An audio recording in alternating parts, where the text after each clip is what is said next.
What's up, ladies and gentlemen, it's Starks back with another video. And when I was buying my Lumix G9, I was never really thinking that I'm gonna completely quit shooting Canon. I am shooting my Canon camera right now. Obviously it's my baby, it's my very first DSLR camera, my Canon 600D. I was never gonna, I was like, even if I'm not gonna use it, it's gonna be sitting in my shelf till the day I'm old and I can look back at my memories and think about how nice it was to have my first DSLR camera. So obviously I had few lenses with my camera, so I had 300 millimeter 70 to 300, which I've sold already. Now I'm having an 8mm fisheye, a 14mm f2.8, which I'm shooting right now.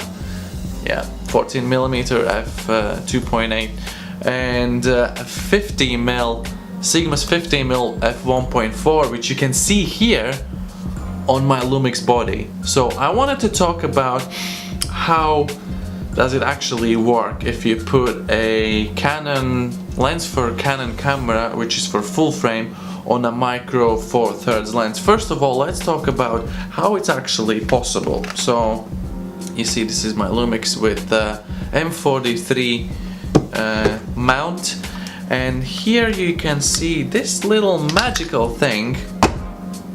I will try to get it in focus because, you know, this is all manual here. So this is the M43 adapter. So if you buy this, you can basically mount any EOS lens to your micro four thirds censored camera. So that's what I did.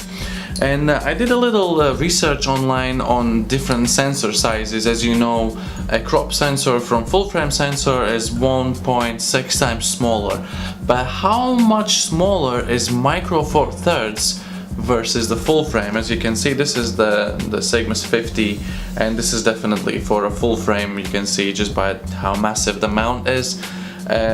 So I've been using this on a crop, which effectively makes this times 1.6, effectively makes this an 80mm lens for a crop censored camera. But what happens if you use the adapter and you put it on a micro four thirds? So does anyone know how much smaller the micro four thirds sensor is versus a full frame? Yes, that's what I thought. You see, the micro four thirds sensor is approximately 2 times smaller than a full frame.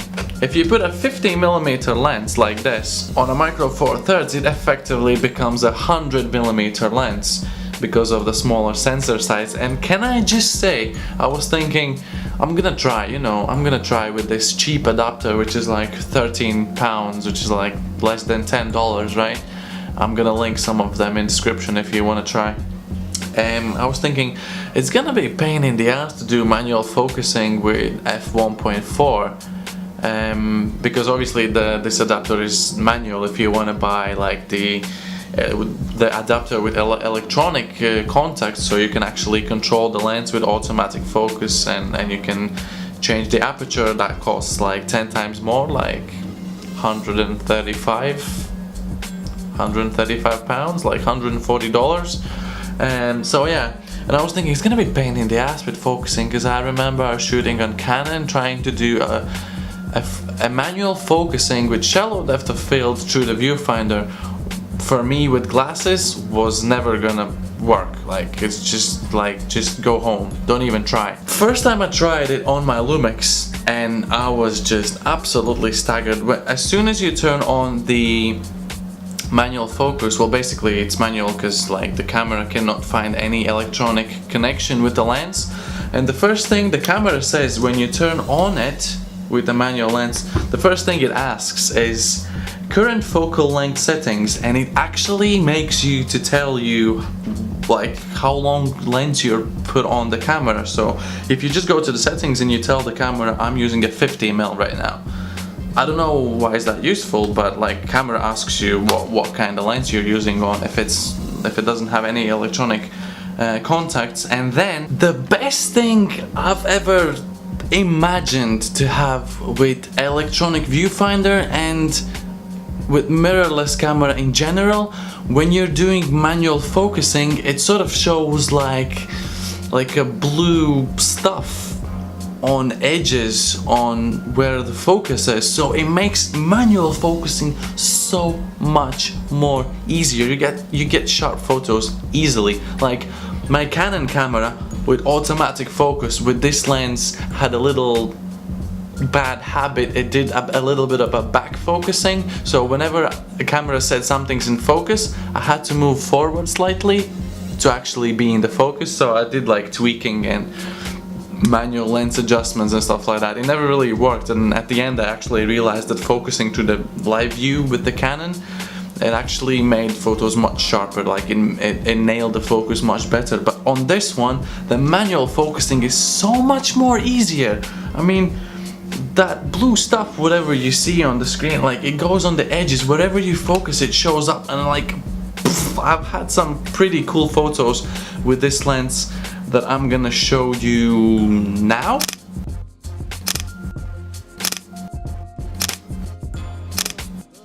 And yeah, I just basically wanted to share that if you wanna change to like Micro Four Thirds and you're fearing, oh, I'm gonna have to buy all the lenses again and stuff like that, not necessarily. I mean, if you have some really good glass, for example 50 1.4 for me, like it's not the best lens that Sigma makes, and it's not the best quality 50 like in the world at all, but I mean it's one of the best lenses that I have, like in professional terms, like F1.4 and 50. Everyone should have a 50 at some point in their lives. Don't be afraid, like you can buy even the cheapest adapter that's not even electronic, and you'll be able to make stunning photos. Of course it's gonna take time while you get used to it and so on, but I mean, like, I'm gonna be keeping this lens just because it works so well with this little beastie camera. I'm just like, I'm totally in love, trust me.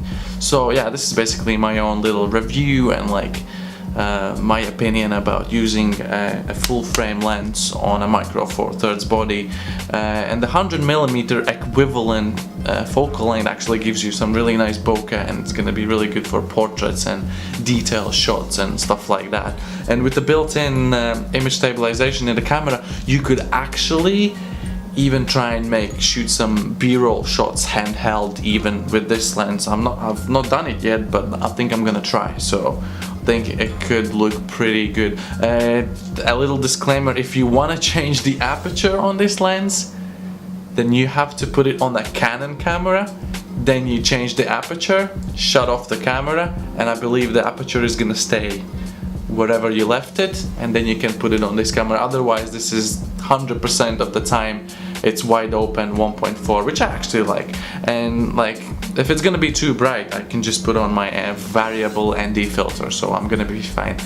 Anyways, thanks for watching. Make sure you like and subscribe to my channel if you haven't already. Make sure you check around for other videos, and yes, just like every single day, I will see you guys in the next video. Bye.